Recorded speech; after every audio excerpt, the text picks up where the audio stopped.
it's not your job to save your clients money.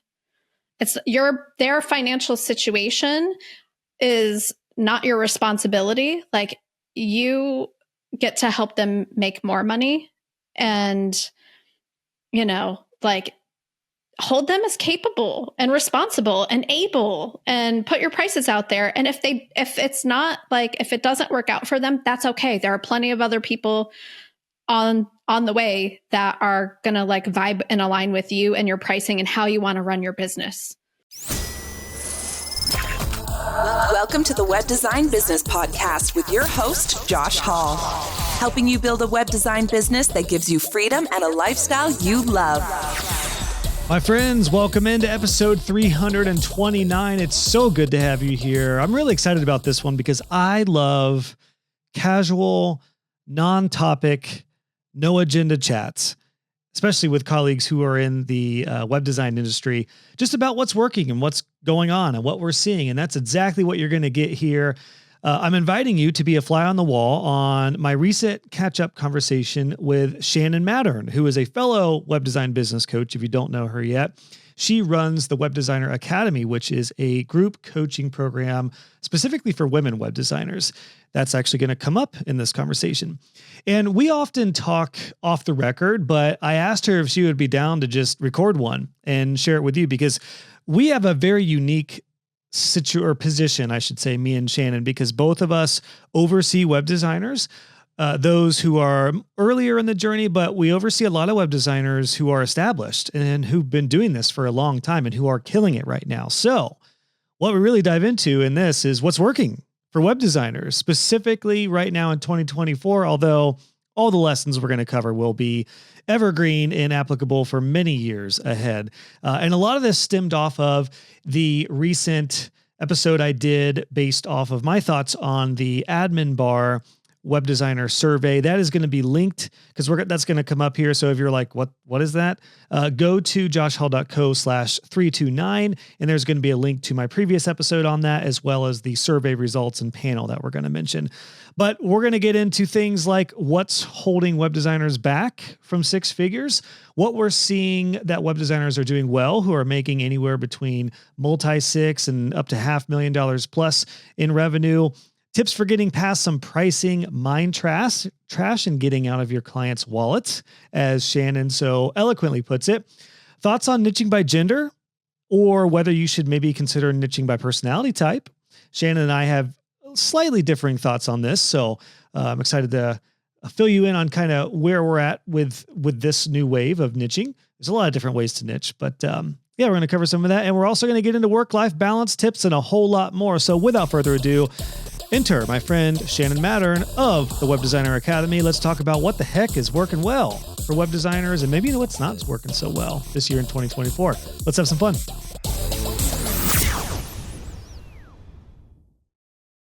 Shannon, I have to say it's really good to see you repping some pro gear for everyone watching on YouTube. Web Designer Pro looks good on you. Thank you. Thank you for sending me some swag. It's awesome. It's like the comfiest sweatshirt I've owned. I feel like a total jerk. You sent me a Web Designer Academy mug. I don't have it here. I'll have to bring that up for the next call. I appreciate you repping some pro gear, though. Really excited to talk with you, Shannon. As always, you and I are very like-minded, and I think what we see in the industry and helping a lot of web designers, I guess, get to the next level, for lack of a better term. You had mentioned, we're in a monthly mastermind together, and you were like, oh my gosh, the survey results that I just covered recently for the Admin Bar survey. I know you looked pent up, like you had so much to share. So I wanted to give us both an opportunity to share some thoughts on this. So I figured that's what we'll dive into. That sounds good. Yes, absolutely. And I appreciate the opportunity to be here and talk to you about it, because I saw your panel conversation, and then I listened to your podcast about it, and I was like, oh my gosh, we are so on the same page with like what we know is possible for everybody out there listening, and how passionate we are about just like showing them the way to like having their business be supportive of their life and helping them make money and, have that all work. So yeah, I appreciate getting to talk to you about it, because I know you had lots of insight and opinions on it as well. Well, one thing I've thought about more recently is that I don't want anyone to overlook the fact that there were small percentages, but still percentages of people who are making 100, 200, 300, 400, 500,000 plus as solopreneurs and small studios as web designers. But I feel like so much of the conversation, and some of this is to my own fault, because I love helping people get started and I love helping people get to six figures, but there is a missing segment of people who are in the several six-figure range. And I know it's not all about money, but the reality is if you want to have a life of freedom, you're probably going to need to be doing at least a couple 100,000. And one cool thing about where you and I fit in the market is I think you and I are some of the only web design coaches, like for lack of a better term, who help a lot of people in that range. Like there's a lot of people who do 7-figure agency model, but that's a whole different lifestyle, mindset. Do you feel that as well? I mean, I feel like that's your sweet spot for Web Designer Academy as well. Yeah, I feel like what we do is like help people bridge that gap between the beginner like stage that I was in when I first started, where I was just like working like crazy, not charging enough, not making enough, and not realizing that I could do it differently. And what I loved about the survey, just like what you said, is like there are people doing it and there are people doing it well. And if they're doing it and you're not doing it, you can do it too. And I think that it's just it's showing you the path. And like, you know me, Josh, I'm all about like mindset and like looking at like what we believe about ourselves, about the marketplace, about money, about value, about all of those things. And, looking at that and questioning like what we think about those things and what's possible for us is like the work, right? To go from, I don't think I can make that much. I don't think I can charge that much. I have to say yes to X, Y, and Z, like all of these things that we see happening in this like earlier stage. Like all of those things need to be deconstructed to get to the place where we see other people in that survey, like, making money. And yes, it's not all about money. It's about lifestyle, capacity, freedom, flexibility, all the reasons why we would choose to be an entrepreneur over working for someone else. But I totally agree with you. Money and value is part of that, especially when we saw that stat about, work-life balance was the biggest challenge. And I'm like, that's what I'm all about. You charge more, you can work less. Like that's just the bottom line. And for anyone who may be tuning in and is like, what survey they are talking about?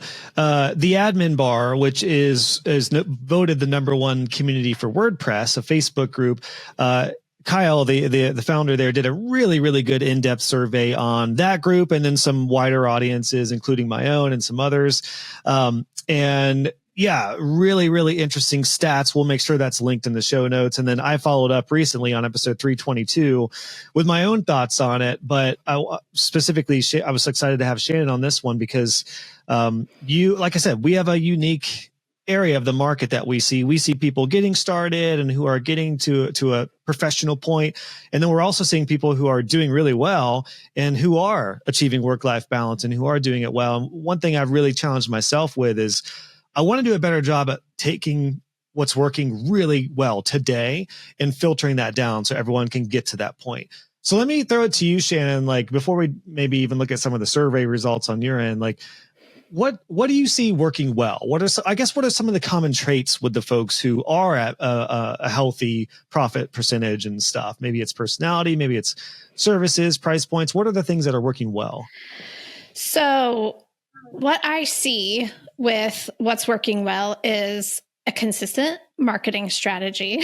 Like that's one thing that's working well. So they've created some consistency, not just with like lead generation, but like marketing to their current clients, marketing recurring revenue services. I know that you're like big into that. Like they never stop marketing. They're proactive. They don't wait for like work to come to them. I think that that's a big thing that I see in like our community and the people, the women that we work with is like shifting from people are going to find me to I'm going to just go meet as many people as possible and see how I can help them and like make offers and be proactive and invite people to conversations and all of those things. I think the other thing is just making a shift in their self-concept to I'm a service provider to I am actually like co-creating solutions.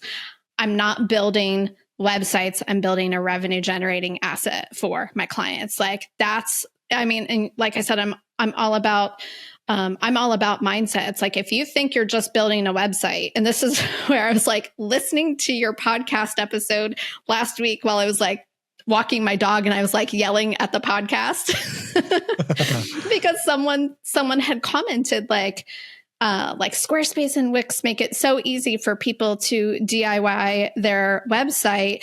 And that's why we can't charge that much. And I'm like, that's just a mindset shift that you need to make. DIYers are not your customer. Not everybody wants to DIY. Just because it's easy for you doesn't mean that you can't charge that much. And you're not selling a website. You are not selling a Squarespace website. And so that's where I get like all angsty because I'm like, the people who are doing well think about what they do completely differently than I'm providing a service, I'm building a website, I'm selling a website. They think I am helping this customer reach their business lifetime capacity revenue goals. And they think of themselves as a partner in a way. And they also think of themselves as like the strategist and the leader. And so they're looking at the value of those things versus like, oh, I just produced a 5-page Squarespace site for you. That idea of being a strategist, being almost a consultant style approach leads me to one of the biggest questions that I see in my community and in a lot of web design communities, which is people are so unsure of what to call themselves now as web designers.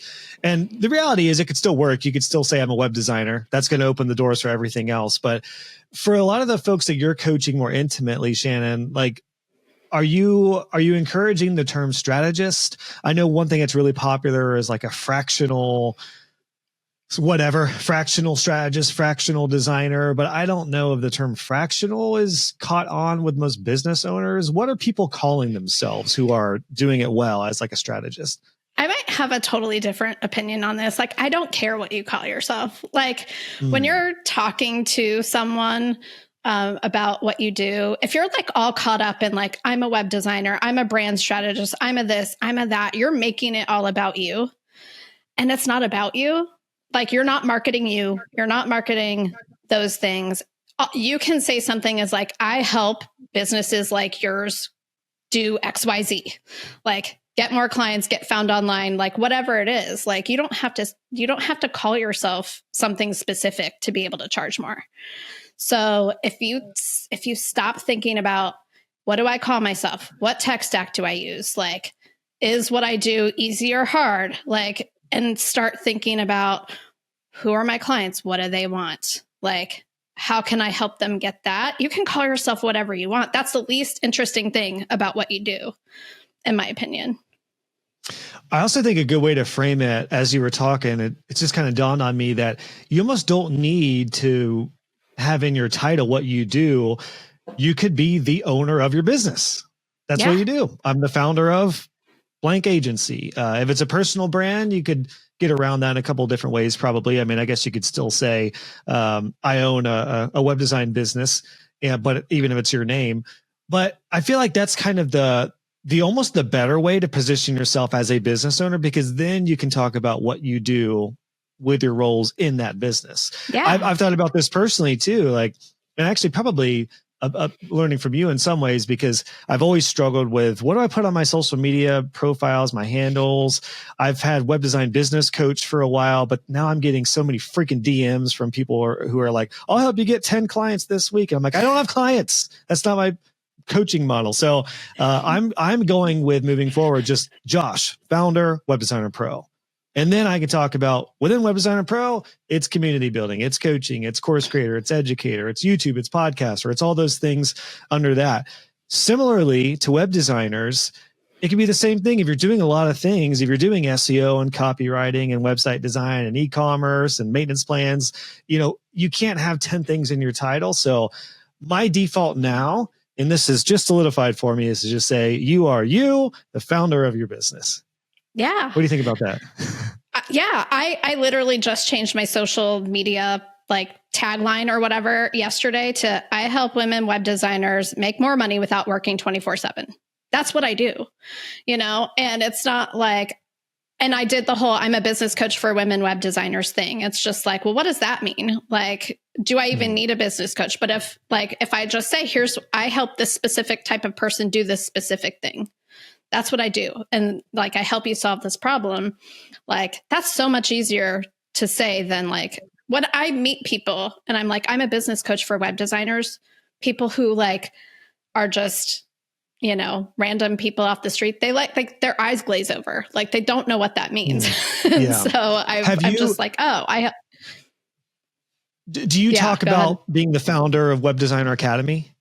Or have you talked about that in the past? It depends on the audience. It depends on who I'm talking to. I think back when, I think it's just a little bit different for me because like, I'm not a web designer. I'm not like out and about meeting people, at a party and like, not trying to get clients, but you know what I mean? I think there would be back in the day when I was a web designer, I'd just say, oh yeah, I'm a freelance web designer. And then inevitably someone would be like, oh my gosh, like what kind of stuff do you do? How much does it cost? Like all of the things, if I just said I'm a web designer. But then it's my job from there to lead them through thinking about like what I do as valuable. Yeah. Right. If I'm going to let them be like, oh, well, how much does it cost? And then I'm like, oh, well, for a 5-page website, it's this. It's like, no, you take control of that conversation. You're like, let's schedule a consultation so I can talk about your business and how we can help you and all of those things. So, yeah. I still have more and more am feeling more passionate about web designers calling themselves the founder of their business or website strategist, simply because if you say I'm a web designer, immediately you're basically just saying I'm a task taker. Sure. And if you immediately you're positioned differently. And again, there's nothing wrong with that, especially early in the journey. I mean, I said I was a web designer for a long time, but I was a task taker for most of my years as a web designer. As soon as I really embraced being a business owner of my agency in Transit Studios, I was viewed differently, and it allowed me to get into the 5, 10 to 15, K range projects. So that's kind of where I'm feeling really passionate about this is like, be the founder. As soon as you're offering strategy and growth services, do not position yourself as a freelance web designer because you're immediately a task taker. Be a strategist, a consultant. But again, you don't even need to have that in the title. Like you said, it doesn't matter. Just, I think the easiest thing is just to say, yeah, I'm the founder of this business. And founder sounds cool. Founder is like, oh shoot, did you found your business 3 months ago? Yeah, but you're still a founder. So embrace it, baby. Well, yeah. And I also think like you have to think about yourself differently too. Like when you make that shift from being like, I call myself a freelance web designer to I call myself a founder and I don't feel weird about it. I'm confident about it. I like know what I do and I know the value of what I do.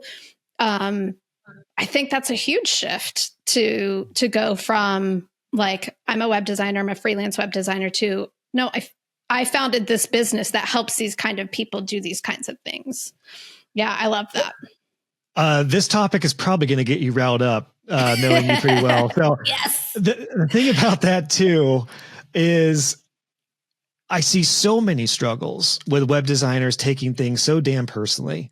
And I empathize with this big time, because when you start your own web design business or any design business, it is personal. It's your design. You get feedback and they say they don't like the design. It's just knife straight to the heart. It's like, but I feel like as soon as you position yourself as a business owner, as the founder, suddenly that gives a little bit of a barrier between you and your business in the best ways. Doesn't mean that you don't care about your business and your heart isn't in the business, but it just means that like suddenly all negative feedback, all challenges, all client boundary issues, pricing, confidence, all those things are like, you know what? It's not about me anymore. It's my business. So my business starts at $5,000. That's our price point. It's not personal. My money mindset isn't even an issue here. It's the business. How do you feel about that? about just having a little bit of separation between you and your business. I love that. I think that if you do struggle with that, if you do take things personally, and you can separate yourself from the business and just be like, this is the policy of the business. This is the price of the business. These are the systems of the business. If that gives you that separation to not like fall back into, like we call them time and money traps in the Web Designer Academy, to help you not fall back into those time and money traps, I think that it's great. I think where we get in trouble, like you said, is when we make it all about us, right? When it's like, what do I call myself? How do I feel about this feedback that I was given? It's like all about the client, not in a way where it's like, oh, we do whatever they say to keep them happy, but like this feedback that I got, like, how do I process this in a way that's like, okay, I want to best serve this client project. Like maybe they didn't like something that I did. Like, how can I look at that through the lens of like, what are the goals of this project? And this is how my business runs. Like, and I'm not taking this personally. And it's entrepreneurship, as you know, Josh, is like a personal journey of self-discovery and growth in a way that we probably didn't ever think that it was going to be. And any little trick or hack we can use. And I don't think like separating yourself from the business is a trick or a hack. I think it's like really powerful to really see yourself as like, I'm the steward of this thing. It's my job to make sure that it's healthy, that it's profitable, that it's able to serve the clients well, and that both of us are taken care of, like me and the client. And I think that that's a really awesome way to think about it. Yeah, entrepreneurship is a cover-up term for the most extreme personal and professional development you could ever go through. It's like the Navy SEALs of business. It's just you are going to be choked in the ocean, getting wave after wave after wave at some point, and you will be tested. Yes. And I mean, but that's the reality of owning any business and doing anything yourself. There are no rules. There are no right and wrongs. There are shifting markets, changes in the economy. There are personal mindset boundaries. There are really the only limitations are what you set yourself. But that's very hard to break through. Like you said, you bring all your personal baggage into your business when you start, which is why even more so, I think it's so important to separate yourself from your business. Even if you have a personal brand, you are your own person, you're your own guy, your own gal, and your business is your business. And this really helps with boundaries. I wish I would have heard somebody say this when I had some horrible boundary issues, because like personally, I just allowed clients to call me whenever, wherever. And I was such a people pleaser that it made me resent clients for a little while. And I had to catch myself on that. So I think in all areas, if you just give a little bit of barrier between your business, it solves everything, or at least it makes running your business and being sustainable a lot easier. Yeah, definitely. The survey results, what were the most eye-opening things for you? Well, I mean, to just reiterate what you were saying with the part that I was just like, I'm so glad people like Josh and I are out here doing what we do to help you see your value, is the average number of years in business and how much money people were making. And I had a lot of questions about the data, and I totally understand. Kyle was like, the admin bar, the guy that like put the survey together, he's like, there are so many questions we wanted to ask, but we wanted to make sure that we that we got as many responses as possible. And I totally understand that there is a balance to that. So like no shade to Kyle on any of the questions that I'm like, I wish he would have asked this, and I wish he would have asked that. Because I think it was a couple dozen questions. I mean, it could have been 200, but no one's going to do that.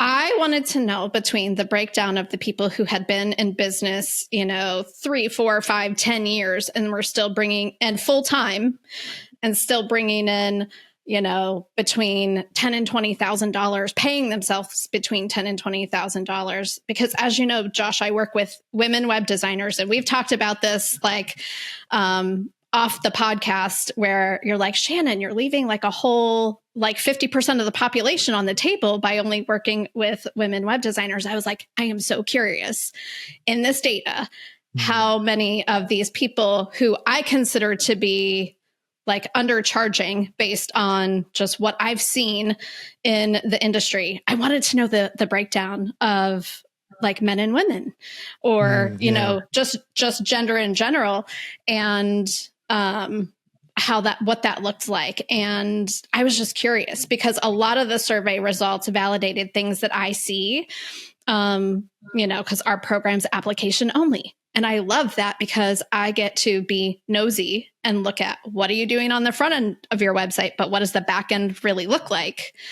And the survey results like really reflected what I see with our Web Designer Academy applicants, that their biggest challenge is that they're undercharging and overworking. And I was just really curious. I'm like, oh, I wish he would have asked that question, because I'm curious of the differences between how men and women approach business. I find it interesting. And that's why I love being in a mastermind with you and Jason Gracia, because you guys think like totally differently than in the masterminds that I'm in with all women. And so I just had questions about that I'm like, oh, I wish there would have been, I wish I could have sorted by that and like gleaned some insights that way. Yeah. You know, we have cigars and sit in the big leather chairs and talk about capitalism and industry. Yeah. And we drink Cosmopolitans and wear pink and, you know, pet cats and puppies. Yeah, exactly. That's what's so cool. Like, I have to say, and I totally understand. I think you're positioned well for women web designers, mainly because of the mindset stuff. And I understand there's a big difference between a lot of men and women entrepreneurs with some mindset things, particularly with different corporate backgrounds and stuff like that. I personally love having a mix in Web Designer Pro because it's like, there's a lot of similarities with mindset regardless. I have to say though, like the gals in Pro, everyone listening, like the ladies are showing up in Web Designer Pro lately. Like anytime I do a survey or something, it's like 80% women who are sharing stats and killing. I'm like, man, the gals in Pro are stepping up. So I don't know. I don't really have an answer. Like I see both working well. I mean, there's mindset issues from what I've seen are typically more just personality related or background related. And if they're coming from a different background and they're new as an entrepreneur, new as a business owner, new as a web designer, I guess all that say, I don't really see too many gender specific differences there. I mean, I'm sure there could be, but I don't know. It would be interesting to see that data, but I don't know. Yeah, I don't have a better answer for you, Shannon. I don't. Yeah, that's why I wanted to see the data, because I'm like, as you know, as a woman in tech and running a program for women, and just my experiences, like I know the lens through which I view things, or I was like conditioned to view things, and I think that is personality, how I was raised. Like there's lots of facets. It's not just like, you know, binary like that. That's why I was like curious to see the data, because I'm like, oh, if it was, I just wanted to see, like, does this distribute evenly across that? Yeah, like, what does that tell look me like? this, because you are in the market of helping women entrepreneurs and women web designers. Like, there's this whole boss gal culture, but I know that's not your vibe. And it's funny because I have a lot of women who join Pro who are they just hated that culture because that has become like, quote unquote, toxic in its own right. I'm curious, the confidence of like the boss lady culture, do you think that feeds over into the broad, like the world? Or do you think that confidence is kind of kept in women's circles? You know what I mean? Like, I just wonder, like, if a boss lady feels good about her pricing in the women's groups, like, is she going to feel comfortable going to a business that's run by men? Is she going to have that same confidence, or what do you think about that? I don't know. Like, I'm not entirely sure, like, this is going to sound, I don't know what the boss lady culture is. Like, I don't, like, I'm not entirely sure. I'll tell you exactly what it is. Yes, tell me. I took my wife out for our 9th anniversary recently, and next to us was this group of gals who were 100% boss lady. They all had leather jackets, and they looked like they were ready to just, I don't know. Like it was always like a biker gang, but gals. Like slay all That's day. kind of what I, all we do is work, like that kind of yeah. thing. Yeah, that's kind of what I see. And I just wonder, and I love talking about this with you because Me too. We have a close relationship, so we can talk about this in full transparency. I'm just kind of curious by that because I don't, you know me, we've talked about this. I don't like niching by gender. Yes. I like personality fit. That's my thing. But I'm not a woman and I haven't had a background where I felt intimidated by dudes. So I'm empathetic towards, feeling that. So I would just wonder from your perspective, but I didn't know if you had ever been in any circles like that with the boss, what is it, like the boss lady, the boss bitch vibe, that kind of stuff. I don't really vibe with that, like that. I don't vibe with like not being who I am. So if it's like a circle where I'm going to have to like dress a certain way and always like be accessorized and like show up like I don't know. I'm just not that person.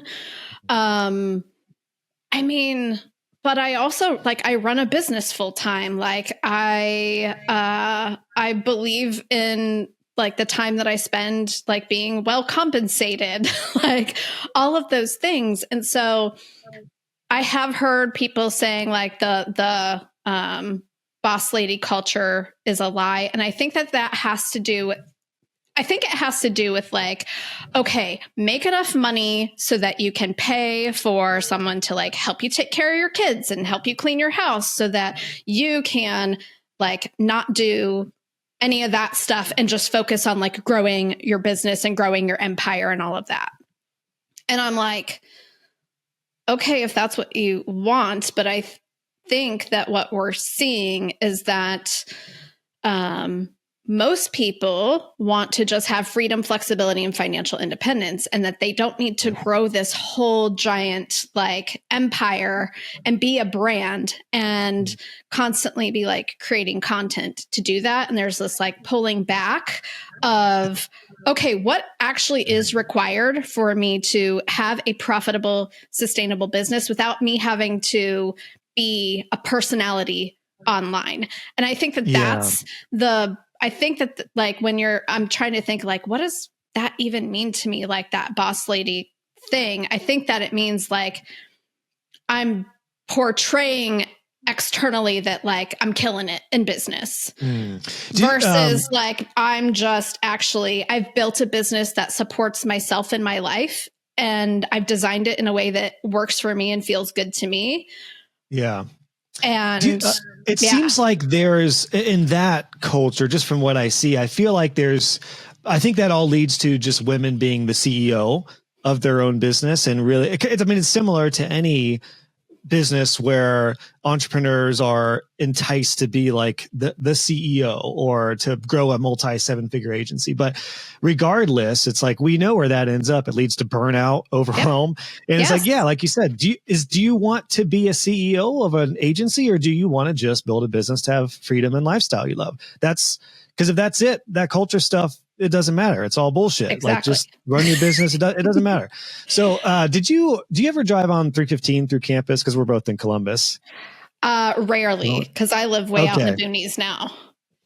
So the only reason I ask is there's a billboard. I think it might be down now, but it was like a boss lady CEO billboard that was advertised, and it was very much so that like almost like female alpha, like be your own boss kind of thing. And again, I just, my question with the idea that we stemmed from here with like the confidence, the mindset thing, I just almost find that to be a trap with a lot of people. If they don't want to be a CEO, like, maybe they do want to be a mom, but just have a business and be able to have time to be a mom and do that and help with kids and also build your business. I think that's where I see a bit of a shift there. Yeah, for sure. At least from my perspective, at least in pro. Well, and like, I do work exclusively with women web designers in the Web Designer Academy. It hasn't always been that way, but that's how it is now. But it's not about that. It's about like making sure that you as you are, there's nothing wrong with you as you are now. You don't have to become someone different to be successful. You can have whatever personality you have. Every personality has strengths and opportunities, right? And I want to help you stay who you are and get what you want. And I think that that's maybe the difference of like this hustle boss lady culture is like, you have to be this to get this. And I don't agree with that. I think you get to be you and figure out how to design a business and pricing and all of that around what is important to you, what you value, what your value is. And you get to be you and do that. And I think that it's kind of like how you were talking earlier about like separating yourself from your business. You know, you get to just accept your whole self and not have to be different to have anything that you want. And once you embrace, like, I think of me when I was in the very beginning of starting my web design business, my website said it talked corporate. I was trying to like hide the fact that I was like a one-woman show, doing it. And I was trying to hide it because I thought that it was not the way to do things or whatever. And business is just so much easier when you just are yourself and you can separate yourself from, like you said earlier, from the business. I'm really glad you mentioned that, though, because while I am firm with that idea of separating yourself from the business, I also don't want anyone to feel like they need to show up differently for their business. In fact, I think today, in the age of AI and ChatGPT content slop and everything that's just blah, the more you can be authentic and real and stand out and talk like you on your website, like you would talk in person, I think that is more valuable and more important than ever, which is why I'm starting to release my newsletters with some spelling mistakes that I didn't catch, and why I'm saying like hot dog and good gravy and being really personal and open about numbers and stories and everything else now. Like, I think that's actually helped me. I mean, I've always been very transparent and real, but even more so today, I'm trying to tell all my members of Pro, like, exactly how you and I would talk. That's how you talk on your website without corporate speak. Yep.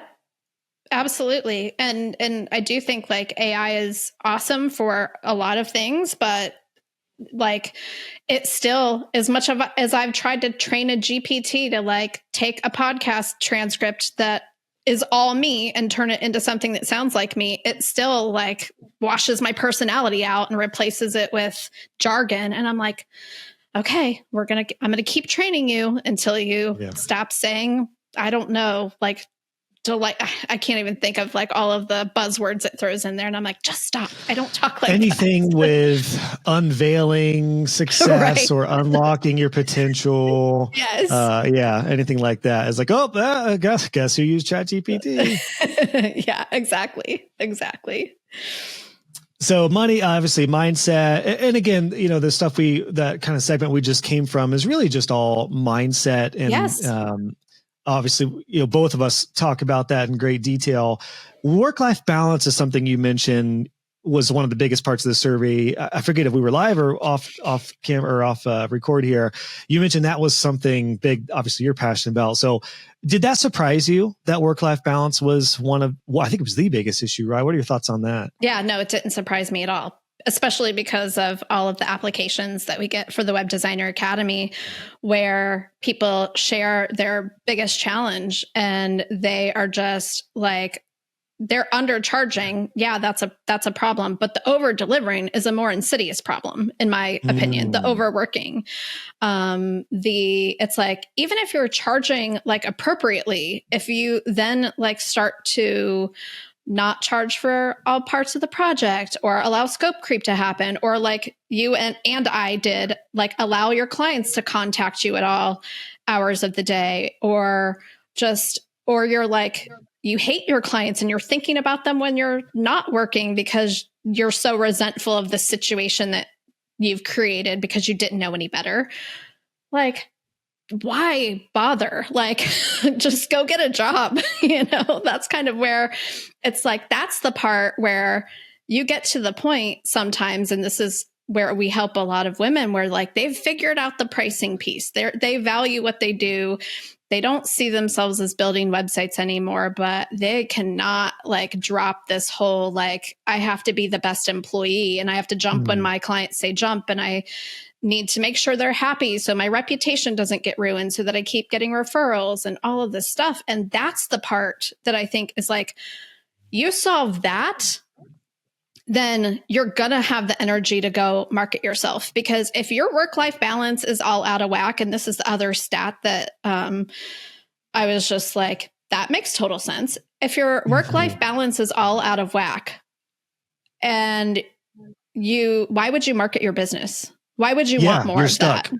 That's the end of the road. That's literally the end of the road. I know I should be marketing, but I don't want more of this. So you're going to protect yourself from getting more of that by like not actually taking the action to market your business. So you got to clean that side up so that you can go do your marketing. And also that has a lot to do with pricing too. Like, you know, you're like, oh, I finally have the confidence to charge between 5 and 10 for all that I do. But now I feel like in order to justify the value, I have to like basically make myself available to you 24/7. It's like, no, you don't. You need to like get that in check. Yeah, I feel like where your position in the web design market for folks who come to Web Designer Academy is the people who are like, they've already started, they've already built their business, and they're at a point where they are like, they're trying to get to the next level, but trapped by their success. Yes. That's exactly what I see with a lot of people who are in that stage in pro too, where it's very timely because we did a recent pro meetup and I got to meet up with one of my students. So they're actually a married couple. And the reason I mentioned this is because that mindset of the boundary issues, that is not limited to the gal web designers either. It was funny because he's like this big kind of burly dude. I would never expected him to have those issues, but he was the one who struggled with the boundaries and the people pleasing. His wife, who has come into the business and is more of she's the operator in a lot of ways and kind of the CFO, financial officer. She's actually a little more strict and a little more sturdy with that, but he's kind of client facing. So it was the same conversation where I basically just told them, like, guys, you are a great team, but you know, if he does not have the boundaries in place, you're literally stuck. You're literally not going to be able to grow the business and move forward unless you're working 80, 90 hours a week, which that was the position he's found himself in, is he's working so much.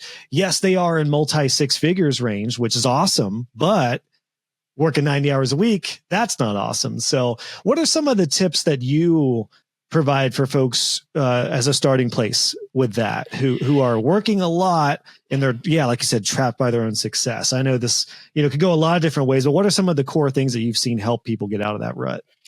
The first place that we look is like, are you charging for all of the work that you're doing? So how much of these 80, 90 hours, of course, a lot of that's like admin running the business stuff, but like when it comes to actual client work, like, are you just like saying yes to stuff and throwing it in to keep the client happy? Like, that's the first place to look, because your job as the guide for your clients is to, yes, they're going to make requests, but to educate them on the impact of that request. So it's like, and especially if you're a people pleaser, which, like I definitely have those tendencies. People pleasers like to say yes. So I'm always like, okay, people pleasers, here's a way that you can say yes to everything. Yes, I would love to do that for you. Would you like me to send you an invoice? Or yes, I would love to do that for you. Here's how that's going to impact the project. It's going to push our start date out by 2 weeks and it's going to cost this much. Would you like to move forward with that? And giving them the choice, because if you just do the stuff and you fit it in and you add 8 hours to your week to do this to like, just because the client asked for it, like you're creating a situation. And when I say you, I'm like, I did this too. So, I know from experience, you are just grinding yourself down. You're tired, You're burned out, you're resentful. You can't, when you're working that much, your like ability to even like be creative in problem solving gets tamped down. And so I'm like, if you're a people pleaser, just say yes and give them the opportunity to decide if they want to commit the time and resources to that. You don't have to work for free. It doesn't have to come out of your calendar or out of your pocket. Like, it just doesn't. And I think a lot of people pleasers, I say recovering people pleaser, but I still am a people pleaser. What I've learned though is to get to the place where you reserve your people pleasing for your A clients, your best clients. There's already a level of trust, loyalty, and likability there. So it's not really as much of an issue with boundaries. If you keep people pleasing everybody, even before they pay you, God forbid, no wonder you're completely stressed out and burned out and doing everything for everybody. That kind of what I've learned over the years, and what I'm trying to do in pro is I don't want people to kill the people pleasing aspect of them, because it is really good. That is what keeps clients coming back. The goal is just to limit it, constrain it, and reserve it for the folks who are paying you or the people who are really close to you in life. You can provide excellent customer service and delight your clients and have it not be at your own expense. Like, it is totally possible to do that. And that's the difference, is when it's at your own expense and it's harmful to you and your business and you're tired and burnt out and resentful, that's when you have to look at it. It's not people pleasing if it's not harming you to do it. That's good. It's Hold just, on. Yeah. Clipping it's it. Just providing, it's just doing what you love. And, you know, that's so true, because if you are people pleasing and it fills you up, then that's not a negative term. Like, that's not a negative thing. I don't think of boundaries as negative either. Yeah. I don't think of, like, when people say like, I got to set boundaries in my business, now they think they have to become this like person who says, no, that's not in the scope, and change order and like, that's not how you do it. If you're not going to love your business if that's how you think of boundaries. That's a great point. As I'm thinking about that conversation I had recently with one of my members, because he's such a people pleaser, it was only an issue because of boundaries. It was only an issue because he was taking calls whenever they would call. And he even said, like, I've been missing my kids' soccer games and stuff in an effort to please my clients. I'm like, you want to please your clients in boundaries, in constraints. Like, absolutely, you can be, people pleasing is almost like fire. It's like, it's awesome and it warms people up, whatever goofy puns we want to use. But if it's not in a fireplace, it's going to go out of control. That's kind of the way I'm envisioning this idea of people pleasing. It really is something that's great and powerful when constrained and when in boundaries. Yeah. And you know, what we do is like, we help you get to the core of like why you feel you need to do that. And okay, like, if you're doing it for these reasons, how can we get you to change while not feeling unsafe to change those behaviors? That's good. What was something else that stuck out to you in the survey that, you know, got the Shannon gears going? No, it truly was like, it was the like per project price and how much people were paying themselves. And I had so many questions because I was just like, one, it was a 2023 survey. So I was very curious, like, you know, and I know that he tracked changes from previous years. I was like, you know, you and I have been very public about, like, we had challenging 2023s. So I was just curious if that was like a reflection of like how people are running their business in general, or just like a reflection of what 2023 looked like for a lot of people. So that was one of the things, but I was, it was like the same thing that jumped out at you. And I kind of filtered just down to the United States, because I was like wanting to just see what that picture looked like here. It was just the number of years people have been in business and what they're charging and how much they're paying themselves. And if they like that, like if they're satisfied with that, or if they think that that's just the way it is. If they like, how do they really think about what they do? Do they think that they're building a website, or do they think that you're helping people build a business. Like, and I know that a lot of people, like, they step back because they're like, oh, I don't want that responsibility. That's not what I'm doing. Like, but it's part of what you do. And there's a lot of value in that. There's so much value in that. Like, we talk about the rule of 10 in the Web Designer Academy. Like, can your client go on to make 10 times more than what they paid you? Like, over the life of their website? Probably many, many, many, many, many times more than that. Like 1,000, 10,000. Because you created this tool for them that, like, is the engine of their business, depending on what they do. And I'm just like, why do you not think that that's valuable? If you want a client to understand how important their website is, take it down for a day. They'll literally do that. But yeah, you'll be shocked at how people realize, oh my gosh, my website's super important if it's not there. Yeah. Or if it's down. But the other thing that jumped out at me, though, we were chatting about this beforehand, is just like the conversation between, like, page builders are getting so much easier for DIYers to use. And I am just of the opinion that, like, if someone's talking to you about you building a website for them, they don't want to do it themselves. There are people who are always going to be DIYers. They are never going to pay somebody to do something for them.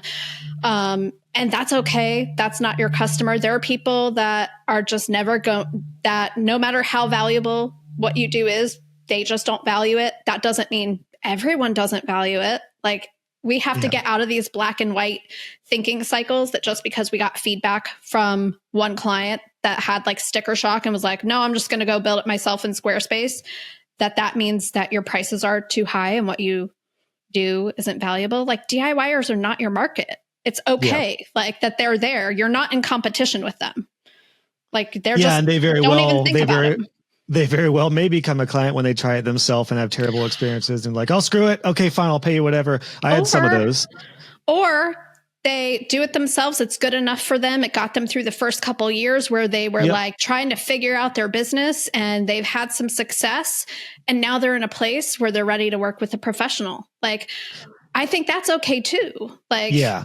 Absolutely. I mean, and honestly, the cure and the end to that is what we talked about in the very beginning here, which is to just position yourself not as a web design task taker, because then they won't understand the value of you versus just building their own template. But if you are the founder of your business and you offer web design and support and growth plans and strategies to help them succeed online, now we're talking. Now that's a whole different perception of this web designer. The other thing that I think is kind of interesting is there are more, just like there are more businesses opening up every day who are going to need web designers, there's also more web designers, which means there are people who are nervous or insecure about the idea of there just being a lot of web designers, an oversaturation.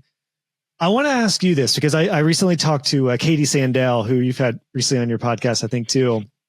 And I asked her, and I want to ask you too, Shannon, how many realtors have you met in your life? Oh, gosh. Probably ballpark, not 5, exactly. like in person. I mean, like, just of all personally? time, like how many realtors have you ran across in all of your past corporate background, networking groups, events? Oh, I mean, how many a ton. have... I'm like thinking of that I've had a personal, like, transactional relationship with. Just like, Oh, tons. Yes. How many, honestly, are would you personally work with? Of all the realtors you've ever met, who would be like, I would work with that person? I can think of 2 off the top of my head that I'm like, yeah, Aaron, like, he's my guy. I'll call him next time. And there it is. So one. It's same for me. One banker, Patrick, like, he's my guy.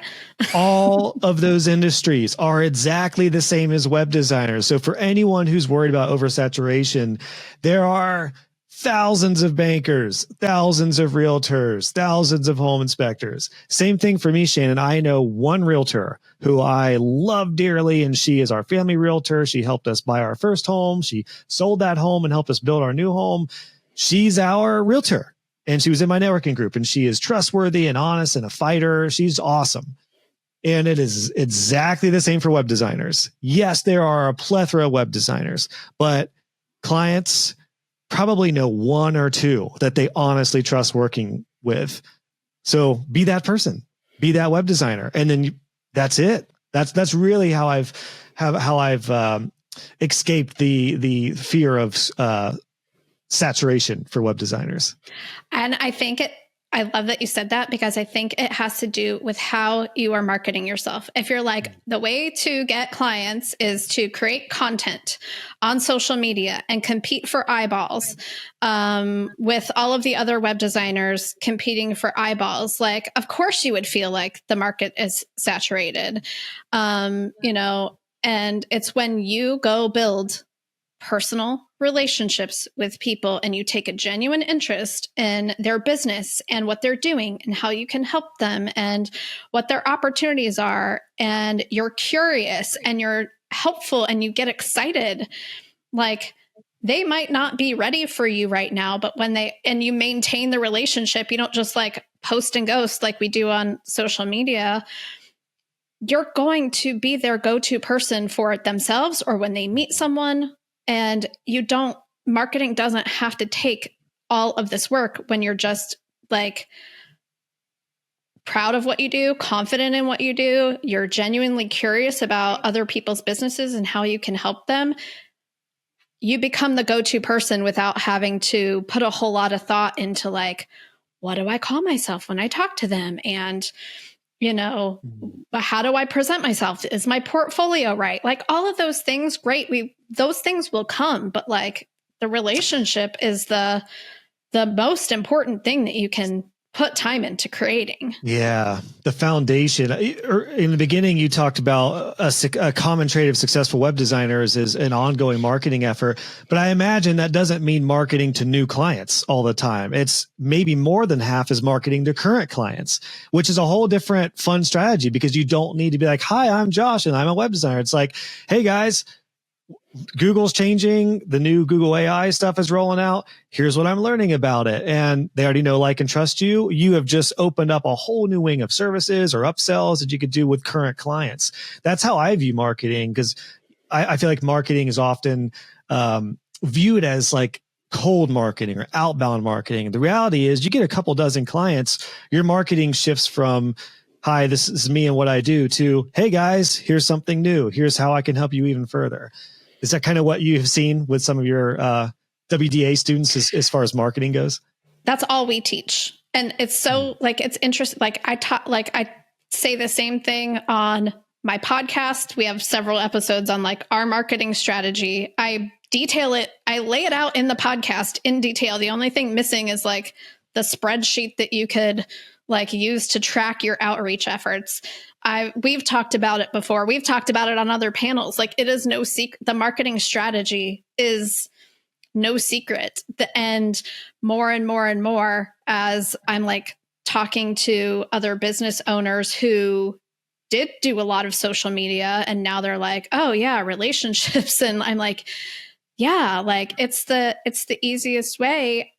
And I'm just curious, like, what holds people back from doing it? That's where I come in, because I share the strategy. If you're not doing the strategy, what do you think about yourself? What do you think about the people? What do you think about the market? Are you worried you're going to annoy and bother people? We got to get over that stuff to have you take the action to do the thing. Cause like, it's no secret, like what the strategy is. And it's interesting because it's so much harder to land a new client. I mean, that's like a classic business adage. It's 10 times harder to get new clients than it is to serve your current clients over and over and over again. Maybe it is that. Do you think it's the mindset of like, well, they already paid for something, I don't want to bother them again? Is that kind of the mindset trap that you see?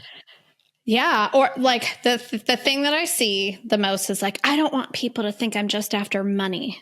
Like they'll say things like that. They'll be like, I'm worried that they can't afford it. Like they're still, again, they're like making it all about themselves instead of like, what's possible for this person when we work together on this? And like, you get to be happy, fulfilled, like have a lot of time when you're serving your clients because you're charging appropriately. Like it's a win-win. But yeah, there's a lot of mindset of like, I don't want to bother them. I don't want them to think I'm just out for money. You know, I don't want to ask for anything. What you had just said is like you offer something new or an add-on or a recurring service, but you don't ask them or pressure them to sign up. You just say, hey, this is what we're offering. Yeah. If you're ready, here's the next step. If not, no big deal. Like that's the best thing too about already having a relationship with a client base, because if somebody has paid you once, they're going to be, I would say 100 times more likely, as long as they're happy, to pay you again for something else. So yeah, I feel like the cure to that mindset is just, there's no pressure. It's not an ask. It's not a request. It's a, here it is. Here's what we're offering. If you would like to join, awesome. If not, no big deal. We're here for you when you're ready. Like sales can be so chill if we would just get out of our own way, I feel like. And I'm reminding myself of this daily with how I'm marketing Web Designer Pro and my courses and everything. Like I'm reminding myself, I don't need to ask somebody to join my course or join Web Designer Pro. I'm going to say, here's the results. These are what people are doing. Here's the offer. If it works for you now, awesome. If not, no biggie, no pressure. And I've learned that, I'm sure you've learned this too. When you have a membership and there is churn, people do step out. What I've seen now running this thing for almost, 3.5 years now, is I'm seeing a lot of people come back, which is really cool. And I'm so glad, number one, I didn't take it personally when they left. Yes. And I'm so glad that I left the door open, and I'm so glad that I stayed in touch with them and I kept them on my email list, and I continued to market, and they're continuing to listen to my podcast. Same thing for web designers. If somebody uses you, but they don't sign up for your maintenance plan, instead of being like, well, screw you, good luck getting your site getting hacked. You can say, no problem at all. You know, you are responsible for this and this, but I'm here for you when you're ready. And we'll keep you on an email list, a newsletter. And by golly, a couple years down the road, they might come back and they are a super fan at that point. Yeah. And, you know, when you're thinking of the money your clients spend with you, are you thinking of yourself as an expense or an investment? Like that's the thing. If you know that the work that clients hire you to do is going to come back to them and then some, why would you ever hesitate to let them know how you can help them? But if you think that you're taking money from them and that you're harming them, you're going to hold back from it because you are thinking of yourself as like an expense. Like, oh, they're paying me, but they're not getting like anything in return. Like, don't think of yourself that way. Like every dollar your client spends with you helps them make more money. So that, I feel like the survey results that were shocking for both of us with how many people are a decade plus into their journey with taking home only 20, 30, 40,000. That's it right there. They're probably just expense minded. And they're presenting themselves as expense minded. Instead of using terms like investment in your online presence or website, they're like, it's going to cost you $2,000 or $10,000. Yeah, that's it. It's investment or expense minded. And a lot of it is how we put ourselves out there. I know, you know, that's a huge part of what you do with your podcast and with your programs. So, I'm on a mission there. I'm on a mission to help web designers not think of themselves as an expense and yesterday at one of our coaching calls in Pro, a member said, I know Shannon Mattern says he said, I'm constantly reminding myself, as Shannon Mattern says, to keep my hands out of my client's wallet. So I don't know if you took that from somebody or a training you heard, or if you coined that yourself, but that should definitely be a tagline that is associated with you, because I've used that a lot. And it's so true, especially if a client has already paid you. Yeah, they may have paid you 10 grand, but you know what? They may pay you I did not come up with that. I will have to credit one of my business coaches, Mariah Cause, for that. Like when she coached me on that, when I was figuring out like how I wanted to structure pricing for the Web Designer Academy. And, you know, I was going through like, here's everything that we do and like, you know, putting the price on it. And then I'm like, I'm worried people can't afford it. And she's like, stay out of their wallets. Stop thinking of them as, uncapable or unable. Like, they are brilliant, they're capable, and like, don't make that decision for them about what they value and how they want to spend their money. Set pricing that's profitable and sustainable for you, and like, sell people on the value. And so I really took that to heart. It was a transformational moment for me. And that's what I remind my clients of all the time. And I think I've said this on the podcast before too. It's like, it's not your job to save your clients money. It's their financial situation is not your responsibility. Like, you get to help them make more money, and, like, hold them as capable and responsible and able, and put your prices out there. And if it's not, like, if it doesn't work out for them, that's okay. There are plenty of other people on the way that are going to like vibe and align with you and your pricing and how you want to run your business. Do you think too many web designers come across like financial advisors? Tell me more about trying that. to help everybody save money. Yeah. Like, it's just the way you said that, like, stop trying to help your clients save money. It's like, yeah, like, we're almost like a financial advisor. We're like, let's save some money here and there. It's like, that's not our role. We're here to help them grow, to make more money, to grow, to have a better online presence, to grow their business. Yeah. And not at our own expense. Yeah. Yeah, it's so well said. I think that may be the perfect cap for this conversation, Shannon. Yeah, I mean, at some point, I feel like we need to have like a co-hosted podcast, because we could go for. I know. Whenever we talk, it's like we talked for like a half hour before we even pushed play on this. Josh, I just appreciate you letting me be here. I appreciate our conversations about like the differences between men and women in web design. I appreciate when you are just like, Shannon, there's not that big of a difference, like, and you're like, I'm not like some, I don't know, like jock over here that never has any emotions or feelings about like business or anything. So I just want to say I appreciate being able to have these candid conversations with you about these things. So thanks. Well, likewise. Yeah, that in particular is something that's not talked about, probably because it'll get flagged on YouTube, and because it's a tricky subject, and I'm not a girl. So, and I'm not a guy. There's also, it can be like, sometimes I feel a little nervous talking about it. I'm not going to lie. Didn't you say recently that Jason and I, it may have been on one of your podcast episodes, that we shed new light on the fact that, like, yeah, not all guy entrepreneurs are like jock douches that are just in the profit, No, I did not say that, but, and I don't have. No, I know that was my spin. That was my stereotype.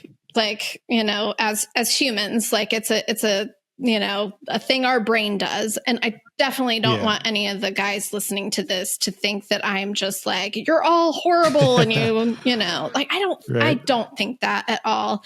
And that's why I'm just like, I get nervous talking about it, because I'm like, I don't want people to think that I don't like have a whole lot of respect for, the men entrepreneurs out there. I absolutely do. I mean, some of the first people I followed were like Pat Flynn and, all of those people. So yeah, I'm having a little like vulnerability hangover moment here where I'm just like, did I say something? No, that's good. I think potentially the rise of like the boss lady culture probably stemmed from the like douchebag entrepreneur, like, Lamborghini yacht kind of movement, honestly. Yeah.